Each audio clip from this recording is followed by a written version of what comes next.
एक बार की बात है, एक जंगल में एक झील थी जो खुनी झील के नाम से प्रसिद्ध थी। शाम के बाद कोई भी उस झील में पानी पीने के लिए जाता तो वापस नहीं आता था। एक दिन चुन्नू हिरन उस जंगल में रहने के लिए आया। उसकी मुलाकात जंगल में जग्गू बंदर से हुई। जग्गू बंदर ने चुन्नू हिरन को जंगल के बारे में सब बताया, लेकिन उस झील के बारे में बताना भूल गया। जग्गू बंदर ने दूसरे दिन चुन्नू हिरन को जंगल के सभी जानवरों से मिलाया। जंगल में चुन्नू हिरन का सबसे अच्छा दोस्त एक चीकू खरगोश बन गया। चुन्नू हिरन को जब भी प्यास लगती थी तो वह उस झील में पानी पीने जाता था। वह शाम को भी उसमें पानी पीने जाता था। एक शाम को वह उस झील में पानी पीने गया तो उसने उसमें बड़ी तेजी से अपनी ओर आता हुआ एक मगरमच्छ देख लिया, जिसे देखकर वह बड़ी तेजी से जंगल की तरफ भागने लगा। रास्ते में उसको जग्गू बंदर मिल गया। जग्गू ने चुन्नू हिरन से इतनी तेज भागने का कारण पूछा। चुन्नू हिरन ने उसको सारी बात बताई। जग्गू बंदर ने कहा कि मैं तुमको बताना भूल गया था कि वह एक खुनी झील है जिसमें जो भी शाम के बाद जाता है वह वापस नहीं आता। तेनालीराम की श्रेष्ठ हिंदी कहानियाँ। लेकिन उस झील में मगरमच्छ क्या कर रहा है उसे तो हमने कभी नहीं देखा। इसका मतलब वह मगरमच्छ ही सभी जानवरों को खाता है जो भी शाम के बाद उस झील में पानी पीने जाता है। अगले दिन जग्गू बंदर जंगल के सभी जानवरों को ले जाकर उस झील में गया। मगरमच्छ सभी जानवरों को आता देखकर चुप गया, लेकिन मगरमच्छ की पीठ अभी भी पानी से ऊपर दिखाई दे रही थी। सभी जानवरों ने कहा कि यह पानी के बाहर जो चीज दिखाई दे रही है वह मगरमच्छ है। ये सुनकर मगरमच्छ कुछ नहीं बोला। चीकू खरगोश ने दिमाग लगाया और बोला, नहीं ये तो पत्थर है, लेकिन हम तभी मानेंगे जब ये खुद बताएगा। ये सुनकर मगरमच्छ बोला कि मैं एक पत्थर हूँ। इससे सभी जानवरों को पता लग गया कि यह एक मगरमच्छ है। चीकू खरगोश ने मगरमच्छ को कहा कि तुम इतना भी नहीं जानते कि पत्थर बोला नहीं करते। इसके बाद सभी जानवरों ने मिलकर उस मगरमच्छ को उस झील से भगा दिया और खुशी खुशी रहने लगे। सीख, इस कहानी से हमें ये सीख मिलती है कि यदि हम किसी भी मुसीबत का सामना बिना घबराए मिलकर करते हैं तो उससे छुटकारा पा सकते हैं। 2 मॉरल स्टोरीज इन हिंदी। डरपोक पत्थर। बहुत पहले की बात है, एक शिल्पकार मूर्ति बनाने के लिए जंगल में पत्थर ढूंढने गया।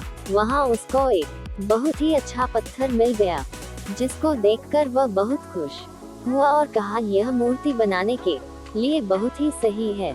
जब वह आ रहा था तो उसको एक और पत्थर मिला। उसने उस पत्थर को भी अपने साथ ले लिया।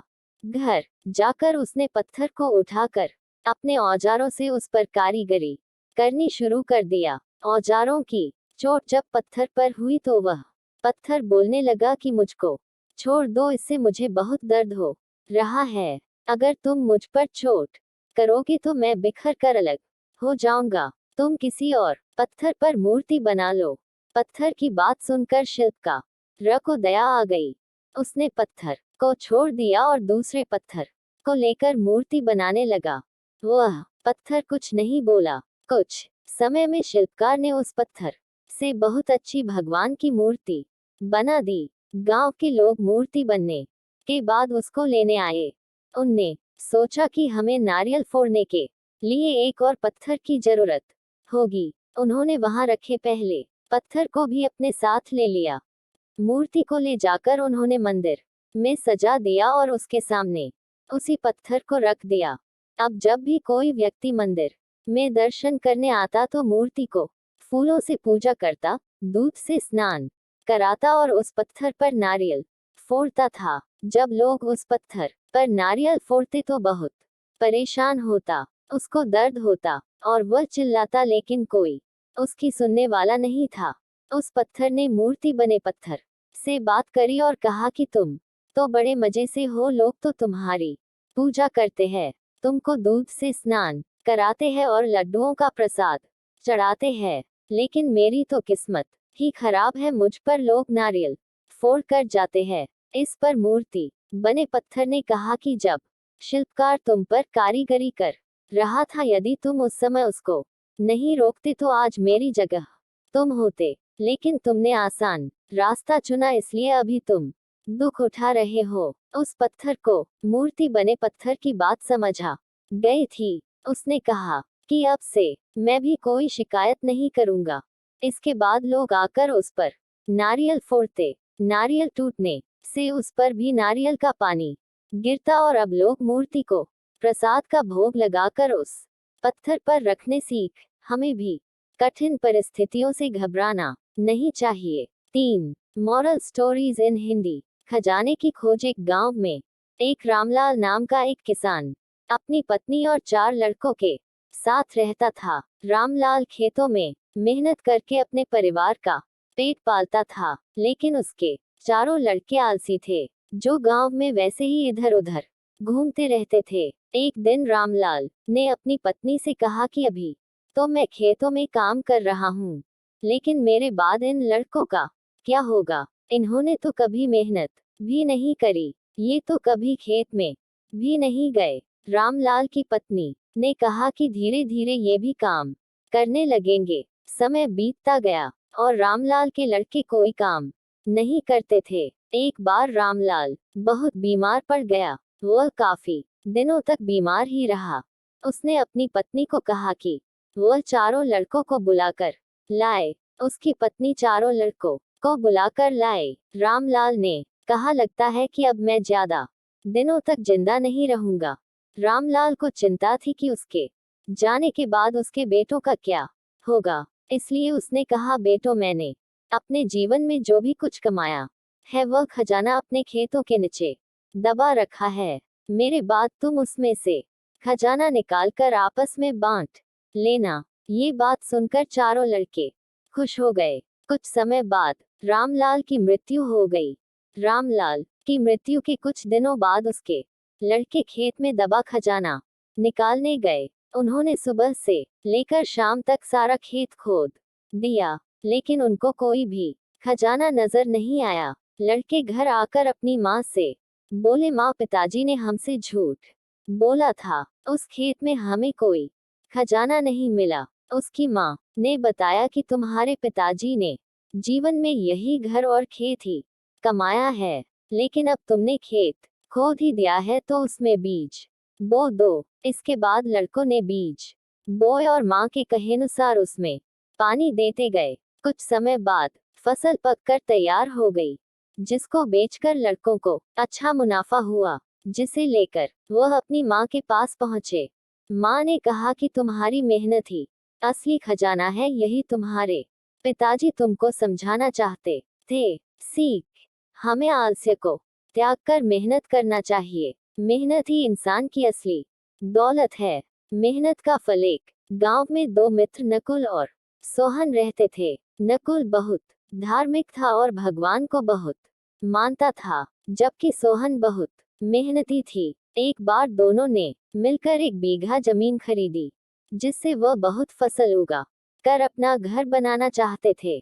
सोहन तो खेत में बहुत मेहनत करता, लेकिन नकुल कुछ काम नहीं करता, बल्कि मंदिर में जाकर भगवान से अच्छी फसल के लिए प्रार्थना करता था। इसी तरह समय बीतता गया। कुछ समय बाद खेत की फसल पककर तैयार हो गई, जिसको दोनों ने बाजार ले जाकर बेच दिया और उनको अच्छा पैसा मिला। घर आकर सोहन ने नकुल को कहा कि इस धन का ज्यादा हिस्सा मुझे मिलेगा, क्योंकि मैंने खेत में ज्यादा मेहनत की है।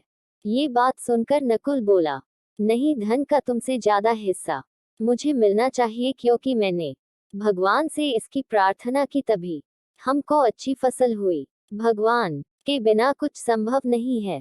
जब वह दोनों इस बात को आपस में नहीं सुलझा सके तो धन के बंटवारे के लिए दोनों गांव के मुखिया के पास पहुंचे। मुखिया ने दोनों की सारी बात सुनकर उन दोनों को एक एक बोरा चावल का दिया, जिसमें कंकड़ मिले हुए थे। मुखिया ने कहा कि कल सुबह तक तुम दोनों को इसमें से चावल और कंकड़ अलग करके लाने हैं, तब मैं निर्णय करूंगा कि इस धन का ज्यादा हिस्सा किसको मिलना चाहिए। गुलाब दोनों चावल की बोरी लेकर अपने घर चले गए।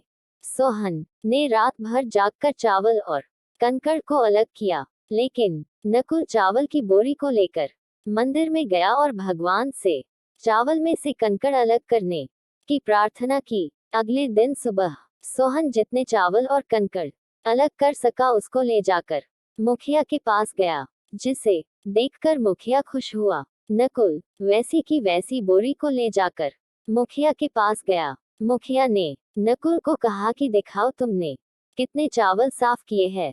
नकुल ने कहा कि मुझे भगवान पर पूरा भरोसा है कि सारे चावल साफ हो गए होंगे। जब बोरी को खोला गया तो चावल और कंकड़ वैसे के वैसे ही थे। सीख, इस कहानी से हमें ये सीख मिलती है कि हमें कभी भी भगवान के भरोसे नहीं बैठना चाहिए। हमें सफलता प्राप्त करने के लिए मेहनत करनी चाहिए।